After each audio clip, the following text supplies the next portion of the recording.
Hello, my name is Alan Appel, and I have a presentation for you on how to prevent heart disease with a whole food, plant-based lifestyle.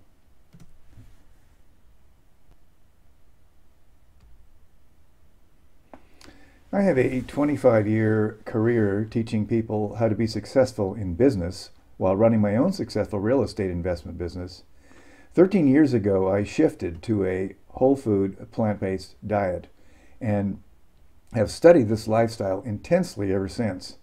Making money is fun and interesting, but your health is far more important and can be fun and interesting as well. In addition to self-study, I have taken certificate programs in plant-based nutrition, plant-based cooking, and am in a Master's of Applied Nutrition program at the University of New England. My primary goal is to help others find the health I have come to enjoy through a whole food, plant-based lifestyle. At age 75, I enjoy the same activities I did when I was 30, but more so because I am actually healthier.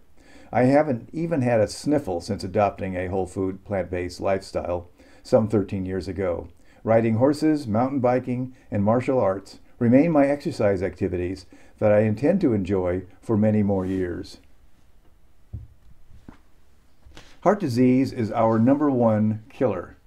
Coronary heart disease, CHD, kills 375,000 Americans every year. Over 1,000 people killed each day by coronary heart disease. How much coronary heart disease do you think you have? We will look at what causes CHD and what you can do to prevent it. It's basically a plumbing problem. Your circulatory system of arteries and veins feed blood-containing fuel to every part of your body.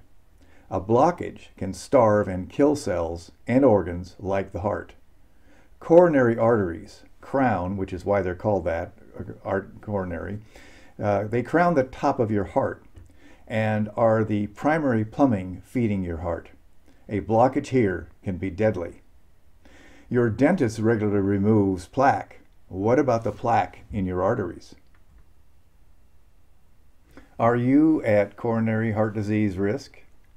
Fatty streaks of plaque are found in nearly all American children by age 10. Anyone over age 10 may have this problem, and probably does.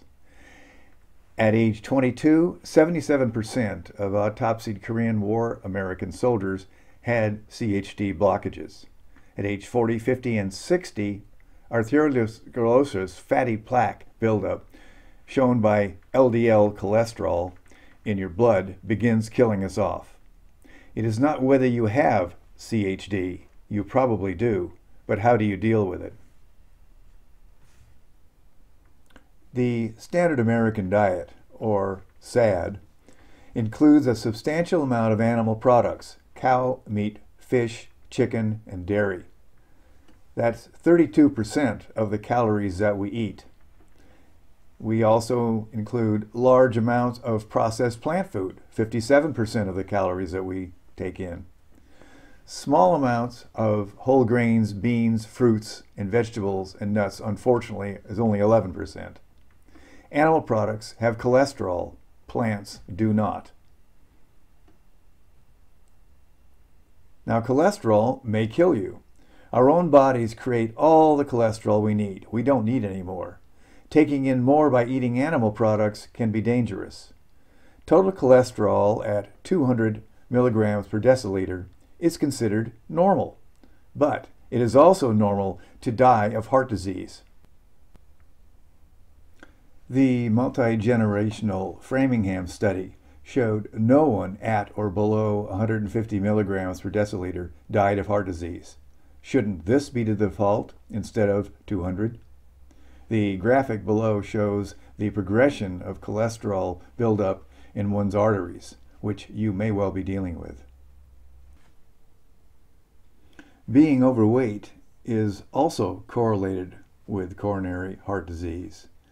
And the problem is that it is a growing phenomenon in the United States. This chart shows that the top line, which is adults, went from 30.5 to 39.6, almost 40% from the year 2000 to 2016.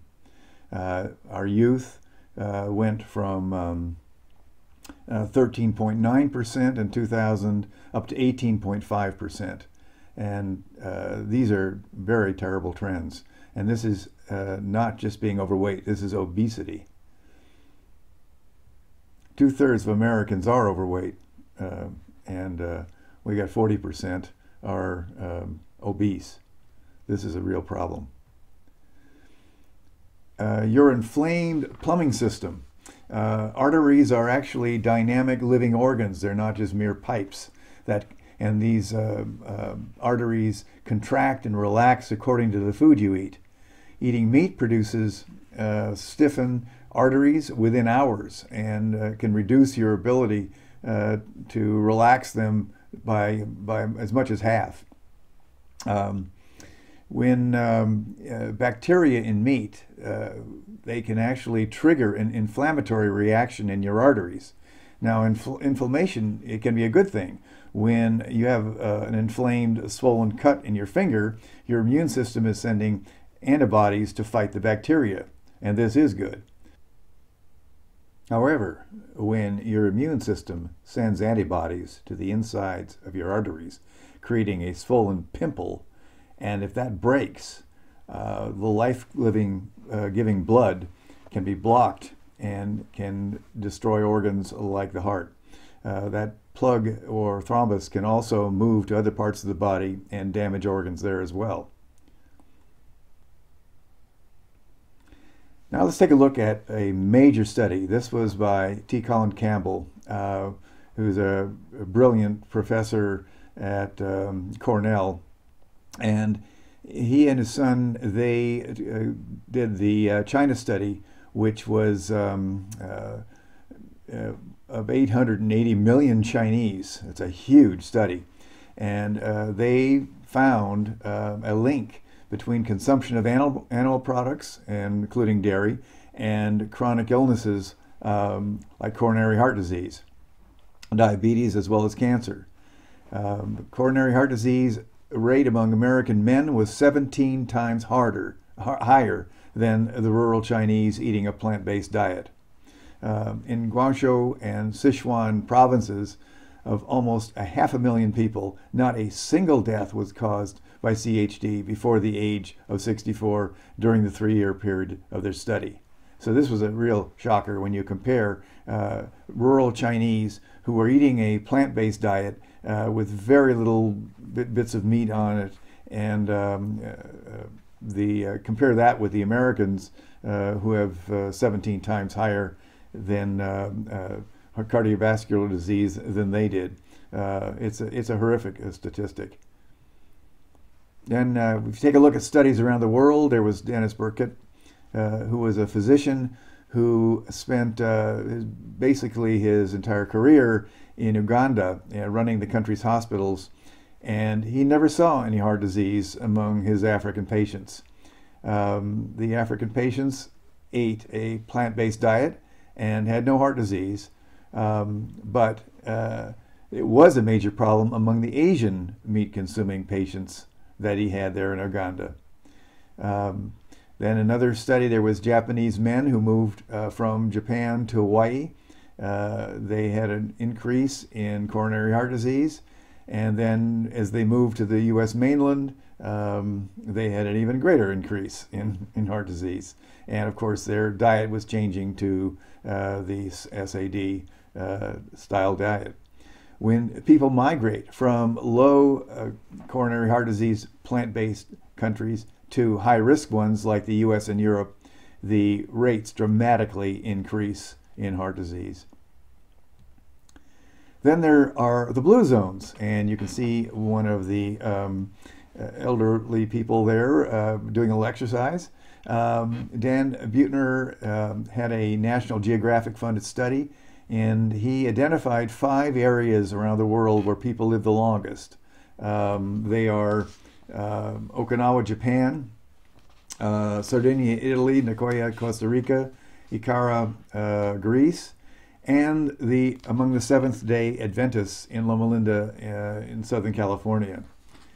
These blue zones are where people have extremely long lives, and there are innumerable centenarians who live over 100. To give you an idea of what they eat, here is what we'd call the Okinawa longevity diet. It consists of 70% sweet potatoes, 12% rice, 7% grains, 6% soy, 4% of additional veggies, and 3% fruit, and very little meat, and very little eggs, and of course very little dairy, and many are vegans as well. So that's just one of the 5 blue zones that he went and studied there. It's very telling what we should be eating. The interesting thing too is that you not only can you prevent coronary heart disease, but if you already have it, which you may well have to some degree, you can actually reverse it. And there have been tremendous practitioners who have actually done this over the years. Nathan Pritikin was he was an engineer, he wasn't a physician. And he did the most detailed research on heart disease because he had it and he wasn't getting an answer on how to cure it from his physicians. And he analyzed the causes and the research that had been done on it and found that he could actually reverse it, and he started a whole program, and it's still going today.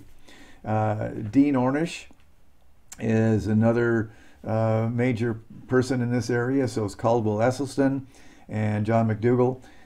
All of these men developed programs that reversed coronary heart disease in hundreds of thousands of patients, not just a few, over these many years, as they adopted a whole food, plant-based lifestyle. And you can see down there is Dean Ornish, a picture of him, and Caldwell Esselstyn. Great people. I have talked with them both. Just brilliant people, and they've made major contributions to the world. And the thing is that the main thing that's so great about it is that you're avoiding repair, which is what most the medical practice has been oriented toward, is repair. And what's employed are drugs and surgery, but they're not treating the cause of good health, and the cause fundamentally is what you eat. That is the largest cause, certainly. Some other research. Let's take a look at the research that's been done on meat consumption. There are 4 studies, conclusions. Now these are just the conclusions. These are very lengthy studies. The first one says, concluded, and this is a quote, an unhealthy Western type of diet is associated with the severity of coronary artery lesions or infections in patients with CAD, coronary artery disease. That was one, and that was a study of 188 subjects. Another study, the present meta-analysis, and meta-analysis means study of studies. So you pull together a number of studies and analyze those and synthesize the findings. And in this meta-study, it indicates that higher consumption of total red meat and processed meat is associated with an increased risk of total cardiovascular and cancer mortality. Cardiovascular, of course, refers to the heart again. And in another study, that was 9 studies that they looked at. There's another one, study 3.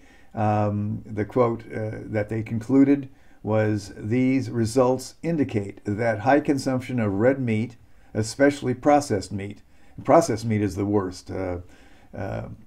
It's amazing. You go to a deli and all those delicious meats and all that is, and it is very much carcinogen, and also contributes to heart disease. And they concluded it may increase all-cause mortality, and those are all diseases.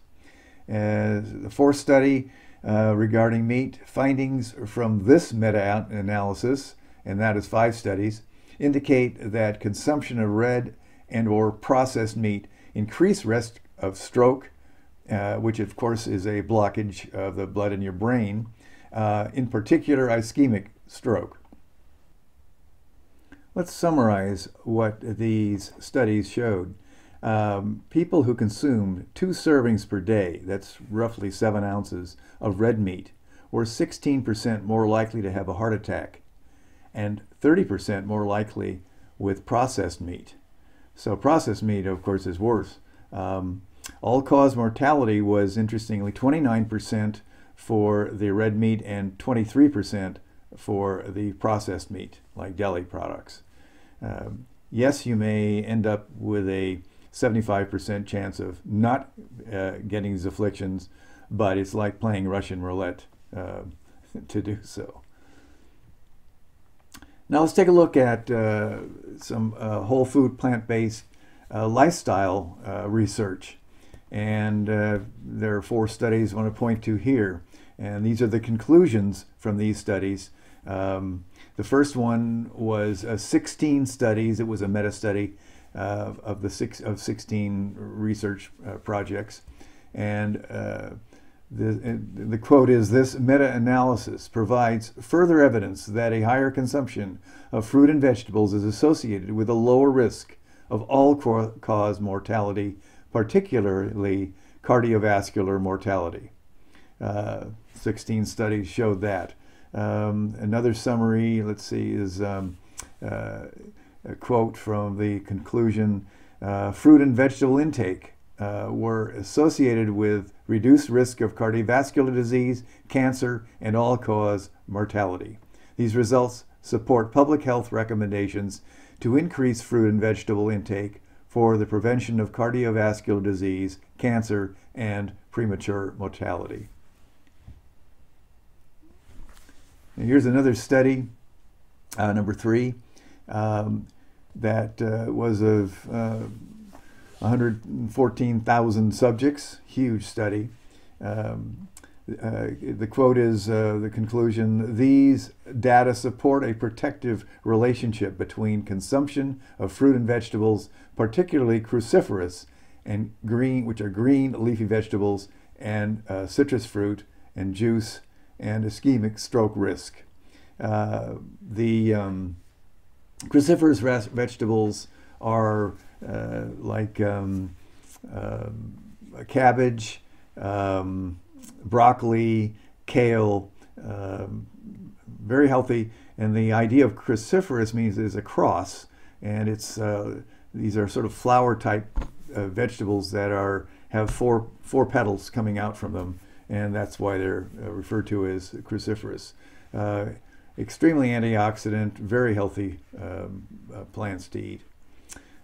Fourth study was of 8 studies, another meta-analysis, and the quote at the end and the conclusion was, "Increased fruit and vegetable intake in the range commonly consumed is associated with a reduced risk of stroke.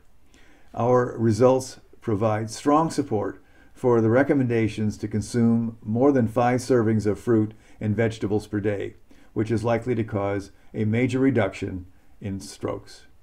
So in summary from this previous research on a whole food plant-based diet, if you have 6 servings per day, which is 17 ounces roughly, of fruit and vegetables, the reduced risk of coronary heart disease turned out to be 16%, and all-cause mortality, that is cancer and other diseases, turned out to be 27% reduction in risk. So it's very clearly the research supports a whole food plant-based diet. And moreover, it's not only just for the heart, because that's what we focused on here, but it creates it's a healthy lifestyle for your lungs, your brain, your digestive system, your liver, your kidneys.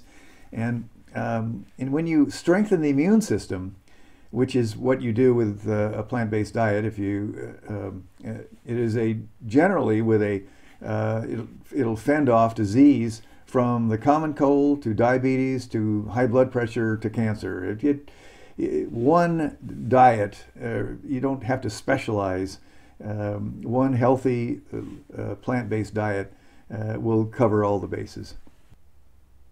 From a broader perspective, a whole food plant-based lifestyle benefits the whole supply of food for the world, in the economy, the healthcare, and the environment as a whole.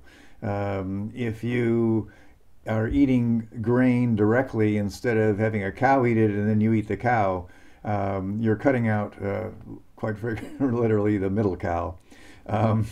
If we continue eating meat rather than the whole food plant-based lifestyle in the U.S., the added costs are been figured to be 289 billion annually and 1.6 trillion globally by 2050. If we ate vegan, direct healthcare savings would be 208 billion in the U.S. and 684 billion worldwide. People just get less sick with a vegan diet. And that's been proved over and over again. Indirect healthcare savings would be 40 billion and 382 billion globally. Environmental savings would be 40 billion US and 569 billion worldwide. But most importantly, the global mortality rate would be reduced by 6 to 10%. And that is the savings of millions of lives every year. So this is very much a way to go. The problem is that we have a long way to go to actually turn around the SAD type of diet that we have. Among Americans, 88% were never vegetarians or vegans. 10% were former vegetarians or vegans, and only 2% are currently vegetarian and vegans. So clearly, there's a major task in front of us to get to bring about these changes to a whole food plant-based diet. So let's see where we can get more information on how to bring this about. Nutritionfacts.org is a wealth of free information on nutrition. It's put together by Dr. Michael Greger, who is a very dynamic character. I really like the guy. I do some research for him.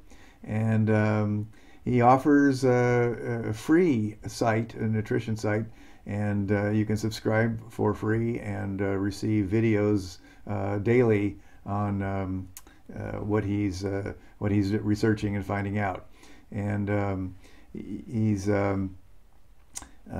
has and there's a huge amount of information. Just about any topic that you want to know about health and nutrition is on his site there, and you can get a video on it, and you can read the transcripts of the videos. The purpose of the site is to read and analyze all published research in the English language and make it available for you free. So as he says, you don't have to. There's a huge amount of research there continuously. A handy device that you can get, again, for free is you can track the foods that you eat. And he has his Daily Dozen, which are a list of foods that are plant-based and to keep you on track, and you can download it as a free app to your cell phone and use it, and it tracks on a daily basis. The Daily Dozen consists of beans very prominently, and several servings of them, berries, other fruit, cruciferous vegetables, very important antioxidant, greens, other vegetables, flax seeds, more antioxidant, nuts, spices, whole grains, beverages, and some exercise. So you can check that list off, and it'll keep you on track on a daily basis. There is a delicious selection of whole foods, plant-based dishes awaiting your trying out. Some are similar to what you're already used to with meat, but these do not have meat. Stews, for example, are done with mushrooms in lieu of meat. and others are all kinds that wait your exploration. The following is a sample of dishes prepared by Kathy Fisher in her cookbook, Straight Up Foods, and many are available free online at www.straightupfoods.com. Her dishes are all whole foods plant-based. However, they also are without SOS, sugar, oil, or salt, and they are all delicious. Take a look at some of these. For breakfast, there are oats, or here is a more elaborate oat pudding with oats and fruit. Looks delicious. Way to start the day. Here's one that I like. I've made it a lot of times. It's called tuna salad. Now, tuna, like all fish, is full of PCBs and mercury, and you can get your omega-3s elsewhere. Flax in particular is a good source. And the main ingredients in this are garbanzos, and which the garbanzo beans are a substitute for tuna. And there's some celery, some red onion, some basil.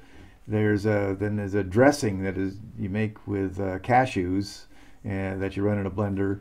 A little bit lemon juice, mustard, and some kelp granules give it a very much of a tuna type salad flavor, but is much more healthy. Then you can have the common veggie burger, which is in this one is made with brown rice, kidney beans, oats, mushrooms, and onion. Chopped up and it makes for a delicious burger. The beefless stew, I love to prepare that. You take portobello mushrooms instead of beef, and you put in potatoes, carrots, onions, and it's topped with rosemary, and there's rosemary in it for flavoring, which is an excellent stew. And then there are, of course, desserts of all kinds. I love the oatmeal raisin cookies, and I make those with dates for the sweetness of them, and they're a tremendous, delicious thing. Dessert. Here's another source that you might take a look at. It's called the 21-Day Kickstart Program. And Dr. Neil Barnard runs this. These all evidence-based meal plans. They're recipes, grocery lists, daily videos, cooking demonstrations, and again, it's all for free. You can go to this site and enroll, and doesn't cost anything, and chances are very strong that after 21 days you won't go back. It's an immersion in a whole food plant-based lifestyle, and you'll probably stay with it because you'll find that eating this way is really delicious, and you'll have delicious meals and you'll feel great. There's a terrific film out called What the Health, and you can actually see it free online. It's available. And what's interesting about this film is that it points out how much misinformation there is that we are experiencing in the news, in the media. There are many health organizations that take millions of dollars from big ag and big food industries, companies like Tyson, Kraft, Kentucky Fried Chicken, and they contribute millions of dollars to, you wouldn't believe this, but American Heart Association, the Susan G. Komen Pink Ribbon Breast Cancer, which is these are good organizations, but and the American Diabetes Association, American Cancer Association, actually is promoting processed meat, which is highly carcinogenous, and these companies are taking money from the from these major manufacturers, and therefore they soft pedal, and on their sites they actually put meat products recommended when the research has all pointed in the other direction and how unhealthy it is. So it's a sad state of affairs. They ignore these detrimental effects, and it's sad. But this is an interesting film because it points this all out. So I think you'll enjoy it. So thank you very much for your attention, and the references to the slides where I acquired all this information follow. And now we'd like to have some time for questions, and maybe we can have a short quiz just to see if you took in some of this and agree with it. So, all right. Thanks very much for your attention, and I will take some questions.